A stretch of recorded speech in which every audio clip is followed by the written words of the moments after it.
John Mason Brown once said, "A good conversationalist is not someone who remembers what is said, but who says what others want to remember." A well-written piece of text is like a beautiful dance between the writer and the reader. The writer entices the reader to join them in the dance, hoping that in the end the reader will walk away forever changed by the words that the author has written on the paper. As a writing teacher, it is my job to inspire my students to become just such a writer. But how do I do that? I must start with the environment in my classroom. Sitting in straight rows is not going to help my students become creative writers. They need opportunities to collaborate.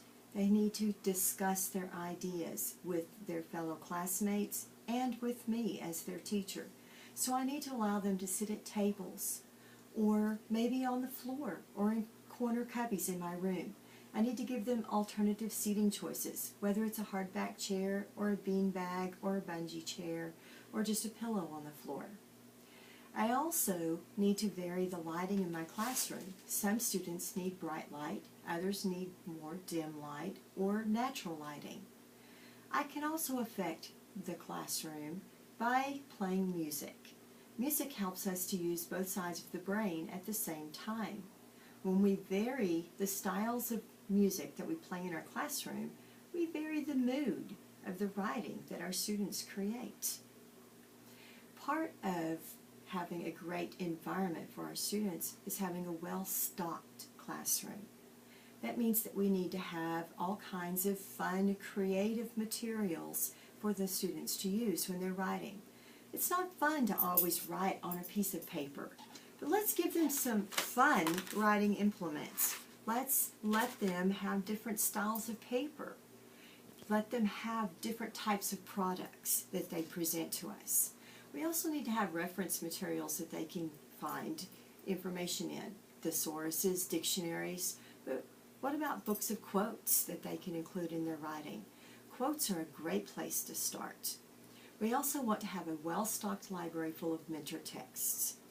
A mentor text is a well-written piece of literature that we can use to teach our students about a particular genre or style of writing. They should be available to our students at all times during the writing process. Once we've created the proper environment for our students, it's time to move on to process. The writing process takes time, and our students need to understand that, and so do we.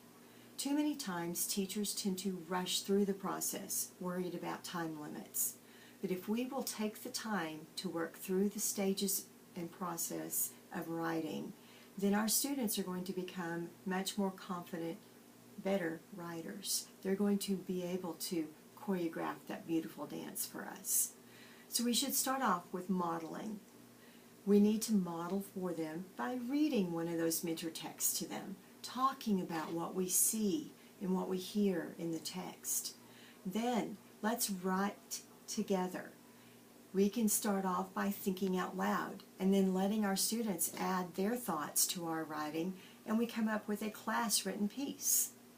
Once we've modeled for our students, then we can move on to guided writing. Guided writing is a gradual release of responsibility. We're allowing a little more choice, letting them choose their characters, their setting, the plot. All the while we're guiding them through it by asking questions, giving pointers, keeping them on the road that we want them to be on. Once they've mastered guided writing, then they're ready to move on to independent writing. They're ready to go through the phase of pre-writing, planning out their character and their setting, their plot, the events, the resolution. Then they can move on to writing a rough draft. Once they've written that rough draft, then they can collaborate with their peers, talk about what sounds good, what might need a little bit of help. Then they can go back and revise their piece, fix those areas that didn't quite work right. Then they can go back and collaborate with their peers again or visit with the teacher, and it's time to move on to editing, looking for those capitalization, punctuation, and spelling errors.